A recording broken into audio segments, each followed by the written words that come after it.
Bismillahirrahmanirrahim.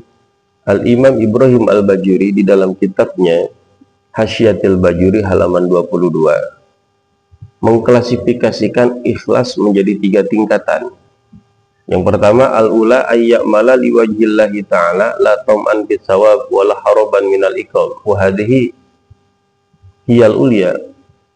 Yang pertama, kata beliau, ikhlas yang nomor pertama adalah beribadah kepada Allah difokuskan hanya untuk Allah. Melakukan kebaikan hanya difokuskan untuk Allah, bukan berharap pahala dari Allah dan tidak takut akan siksaan Allah. Dan inilah derajat ikhlas al-ulya yang paling tinggi di antara 2 ikhlas lainnya yang akan dijelaskan nanti. Sebagaimana Siti Robiatul Adawiyah di dalam munajatnya beliau mengatakan, ya Rabb ma abbatuka roja'an li jannatika au khaufan min narika bal hubban lak.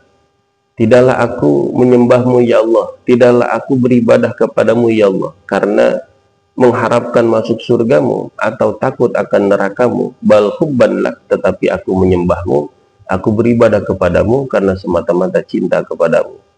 Karena kalau orientasinya sudah cinta, maka tidak akan memikirkan depan belakang, tidak akan memikirkan Allah akan berikan apa kepada dia, dan tidak akan memikirkan apa yang sudah dia korbankan untuk beribadah tersebut, baik itu tenaga, baik itu waktu, atau itu materi.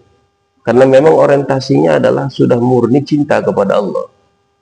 Bukankah ada pepatah mengatakan, innal muhibba lima yuhibbu muti'un, sesungguhnya seorang kekasih akan patuh, akan nurut kepada kekasihnya.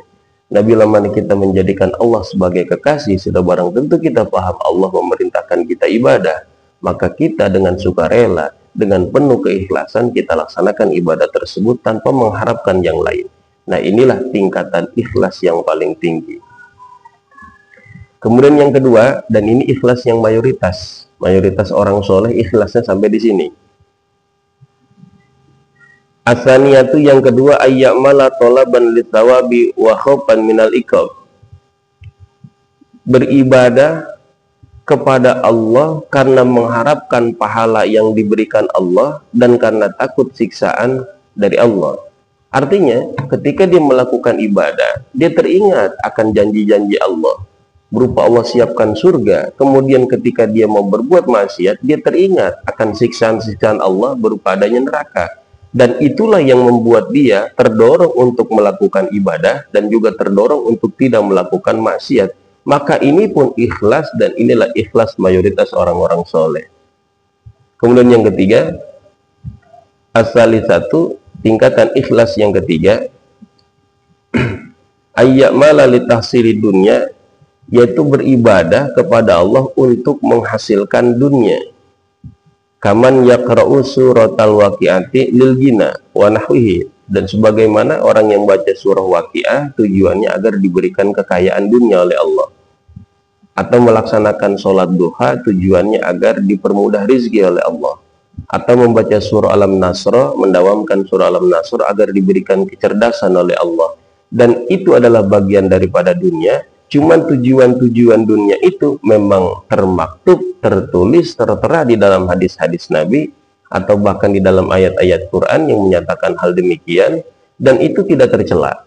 Artinya masih bagian daripada ikhlas, asalkan orientasinya tetap untuk ibadah kepada Allah, walaupun mempunyai gorodon min agrodi dunia, tujuan daripada tujuan dunia. Cuman tingkatan ini adalah tingkatan yang paling rendah, karena dikhawatirkan nantinya faida amila lirriya'i wasum'ati kana haraman alaihi lifaqdil ikhlas. Ketika tingkatan riyanya di posisi yang 3 ini, ibadahnya untuk dunia, artinya ibadahnya mengharapkan mendapatkan dunia, tapi sesuai dengan keterangan-keterangan yang ada dalam hadisnya, orang yang baca Waqi'ah akan terhindar dari kefakiran. Maka ketika dia membaca surah Waqi'ah, dia berharap agar dirinya menjadi orang yang berkecukupan. Itu kan tujuan dunia. Nah, tapi kalau kemudian ketika membacanya tersisip riya, tersisip sum'ah, ingin dialam oleh orang lain, ingin dapat pujian daripada makhluk, maka disinilah kemudian ikhlasnya hilang. Jadi tingkatan ikhlas yang nomor 3 ini sangat di dalam kekhawatiran sekali. Tapi terlepas dari itu masih disebut ikhlas juga. Jadi harus kita bedakan ya. Jadi sekali lagi, ikhlas itu adalah puncak ibadah kita kepada Allah. Sebab hanya dengan ikhlas ibadah kita Allah akan terima. Dan bila mana tidak ada ikhlas dalam ibadah kita, Allah tidak akan terima ibadah kita sebanyak apapun dan sebagus apapun ibadah kita. Karenanya kita berharap Allah berikan keikhlasan di dalam hati kita, agar murni ibadah yang kita lakukan hanya untuk Allah, dan tidak mengharapkan pujian daripada makhluk ataupun manusia. Mudah-mudahan penjelasan dari Imam Al-Bajuri ini ada manfaatnya, dan kita amalkan untuk selalu membersihkan hati kita agar senantiasa ikhlas ibadah kepada Allah.